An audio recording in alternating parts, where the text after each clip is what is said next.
Hi guys, welcome to the Just Once Comprehension Skills Test Retake Story Review. Item number 1, who is the antagonist of the story? Just to review, the protagonist in the story is the main character. The antagonist in the story is the person who is trying to make it so the protagonist can't reach their goal. So the protagonist in Little Red Riding Hood is Little Red Riding Hood. The antagonist is the Big Bad Wolf. The protagonist in Batman is Batman. The antagonist is the Joker. In our story, the protagonist is our main character, the moose. The antagonist, that person getting in the way of the protagonist making his or her goals, is our coach. Item number 2, which excerpt below best represents the main complication in the story? When the moose blocked somebody, he stayed blocked. It was your great blocking that did it, Coach Williams said. Coach Williams gave a tolerant smile and a little nod and said, "You keep right on blocking, son." The Benton Heights Tigers were duck soup for the Bears, as everyone knew they would be. Remember, the main complication is that the moose wants to carry the ball, and the antagonist doesn't want him to. So which one of these items represents that? Item number 4, why didn't Moose ask Coach Williams about carrying the ball during the game against the Benton Heights Tigers? This was the paragraph in the story that you should have found. And it says, he knew better than to break the coach's concentration during a game, even a runaway victory, with a comment on any subject at all, much less his desire to carry the ball.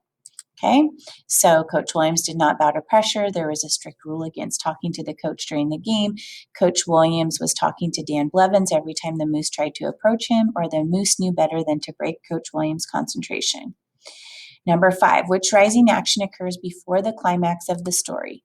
The climax of the story is when Coach Williams decides to give Moose the ball. So you need to find what happens in the rising action just prior to that.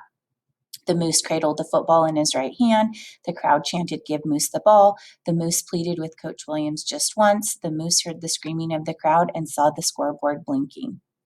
Item 6, in which sentence below does the phrase duck soup have the same meaning as used in this sentence? The Benton Heights Tigers were duck soup for the Bears, as everyone knew they would be. Duck soup is an idiom that means something is very easy. Read these sentences very carefully and decide which one means something is easy. They're all very different, so read them very carefully. Item number 7, which event occurs during the falling action? Okay, so falling action is after the climax, and remember, the climax is when Coach Williams decides to give Moose the ball. What happens after that? Which of these items? The Moose saw Larry Hinden running onto the field. Dan Blevins blocked someone in a red jersey. Jerry ran across and hugged the Moose. The word spread all around town that Moose wanted to carry the ball. Number 8, what is the main purpose of this sentence in the story? He didn't have a pretty face, but he had a quick and easy smile. Sweet, some of his teachers called it. Nice, others said.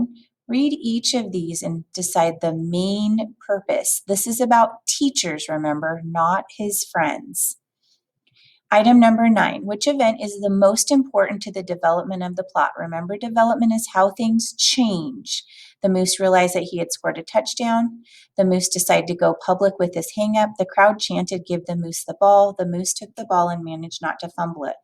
Without one of these, we wouldn't even have plot development. It would be a whole nother story. So go back to the very beginning, the exposition, and what was the most important thing the Moose did to get this story going, beginning. Number 10, which event made it possible for the Moose to carry the ball? Coach Williams fed substitutes into the game. The Moose told Dan he wanted to do an end run. Jerry Dixon scored a touchdown behind the Moose's blocking, or the Bears scored several times and were leading 42-0. So it was what basically convinced the coach to let the Moose carry the ball. Which of these would be a reason that the Moose would, that the coach would let the Moose carry the ball? This was happening, so the coach changed his mind.